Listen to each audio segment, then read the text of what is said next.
Assalamualaikum warahmatullahi wabarakatuh.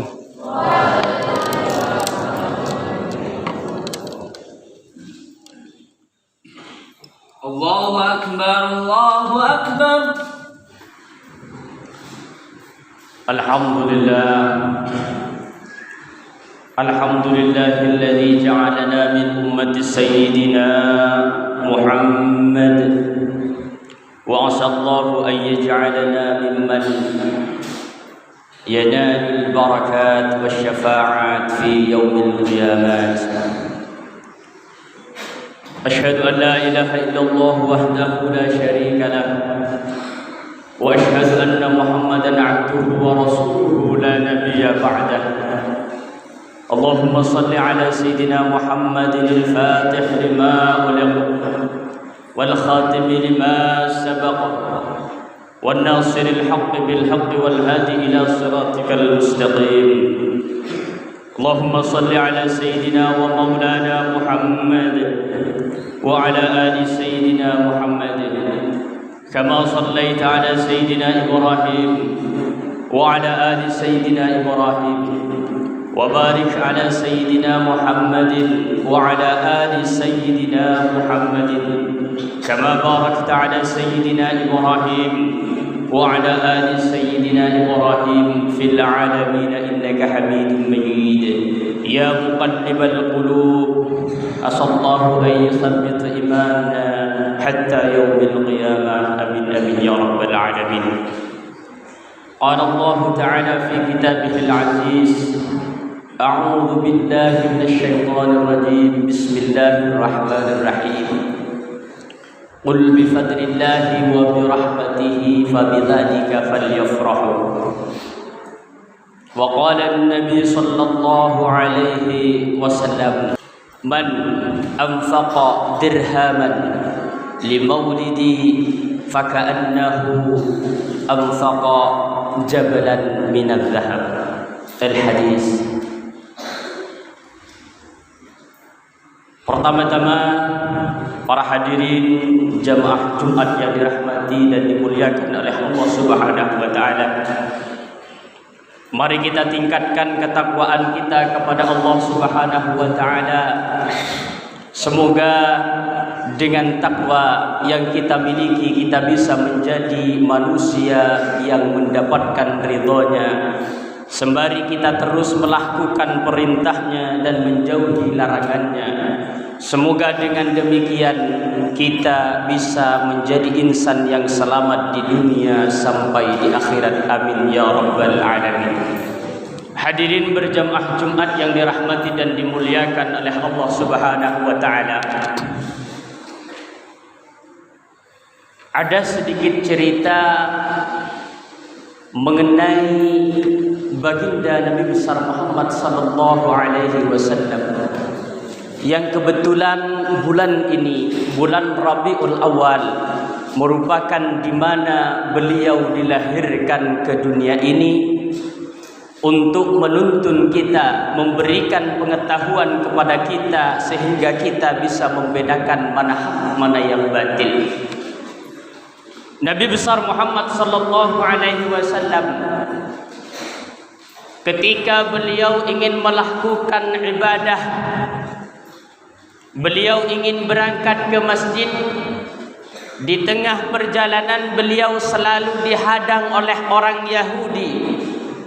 Orang Yahudi itu ketika menemukan Nabi besar Muhammad ingin berangkat ke masjid untuk melakukan ibadah, beliau selalu mencaci, mencerca.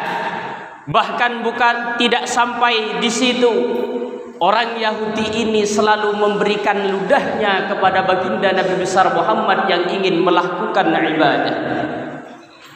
Lantas apakah kemudian Nabi besar Muhammad marah dengan hal itu? Lantas apakah kemudian Nabi besar Muhammad sallallahu alaihi wasallam mengangkat senjata untuk berperang melawan orang Yahudi? Tidak. Nabi besar Muhammad sallallahu alaihi wasallam sakit. Terbiasanya beliau ketika ingin melakukan ibadah diludahi oleh orang Yahudi ini. Nabi besar Muhammad setiap ingin melakukan ibadah ke masjid, beliau selalu berhenti di tempat di mana beliau selalu diberikan ludah oleh orang Yahudi itu. Setelah beberapa lama Nabi besar Muhammad sallallahu alaihi wasallam tidak mendapatkan ludah itu. Akhirnya Nabi besar Muhammad sallallahu alaihi wasallam bertanya kepada orang di sekitarnya, "Wahai fulan, biasanya ketika saya ingin berangkat ke masjid untuk melakukan salat, melakukan i'tikaf, melakukan ibadah kepada Allah Subhanahu wa taala, ada seorang Yahudi di sini yang selalu memberikan saya hal yang istimewa. Tapi beberapa hari ini saya tidak melihat orang itu. Kemanakah dia?" Akhirnya dengan lirih orang yang ditanya oleh baginda Nabi besar Muhammad menjawab bahwa orang itu telah sakit. Orang itu dalam keadaannya kurang sehat. Apakah yang dilakukan Nabi besar Muhammad ketika itu? Nabi besar Muhammad langsung terburu-buru. Beliau pulang, beliau mengambil bekal seadanya yang sisa berada di dalam rumahnya. Kemudian beliau langsung mendatangi rumah orang Yahudi tadi. Beliau ngetok pintu. Setelah ngetok pintu, orang Yahudi tadi tahu bahwa yang datang adalah baginda Nabi besar Muhammad sallallahu alaihi wasallam. Dengan raut sedih, dengan wajah pucat, orang itu menjawab, "Oh, ternyata kamu Muhammad.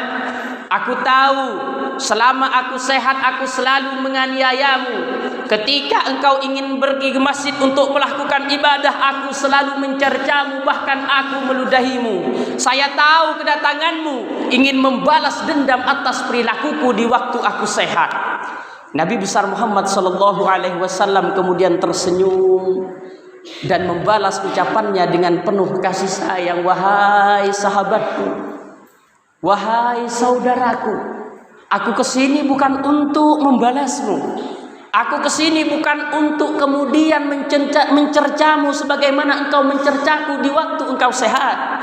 Aku kesini ingin menjengukmu karena aku kangen kepada pemberianmu yang setiap hari ku nikmati, yaitu ludahmu." Apa yang dilakukan oleh orang Yahudi itu? Oleh orang Yahudi itu kemudian bersyahadat di depannya baginda Nabi besar Muhammad sallallahu alaihi wasallam dengan linangan air mata.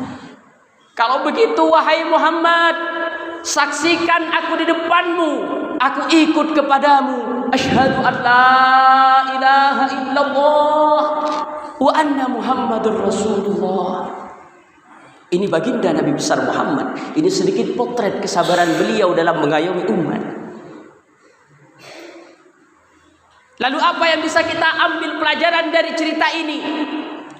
Wahai para jemaah Jumat yang dirahmati dan dimuliakan oleh Allah Subhanahu wa taala, baginda Nabi besar Muhammad sallallahu alaihi wasallam adalah orang yang paling mulia, yang seandainya dia melakukan dosa di masa yang akan datang, dosa itu sudah diampuni oleh Allah Subhanahu wa taala. Dia ketika beribadah, kakinya, tumitnya sampai bengkak karena menghadap Rabbnya, Tuhannya. Tapi ketika dalam kehidupan sehari-hari dia melakukan ibadah kepada Allah Subhanahu wa taala, rintangannya, cobaannya luar biasa. Dicerca oleh orang Yahudi, dimaki, bahkan dilempari kotoran, itu sudah hal yang biasa. Kita kadang orang biasa, ibadah kita tidak bisa kita ampuhkan. Kita ibadah kepada Allah, sholat sering lalai. Kita berzikir kepada Allah hanya ketika kita dirundung musibah. Tapi kita selalu berharap agar kehidupan kita, proses kehidupan kita, semua urusan kita mengharap untuk dimudahkan oleh Allah Subhanahu wa taala. Wahai kaum muslimin berjamaah Jumat yang dirahmati oleh Allah Subhanahu wa taala, mari kita hidup di dunia, kita berhadapan dengan hal yang nyata. Ad-dunya sijnul mu'min wa jannatul kafir. Kita di dunia boleh sengsara, tapi jangan bersedih karena kesengsaraan, karena insya Allah kalau kita sabar menghadapi kesengsaraan itu, kita akan dijadikan orang yang bahagia dunia dan akhirat oleh Allah Subhanahu wa taala. Amin ya rabbal alamin.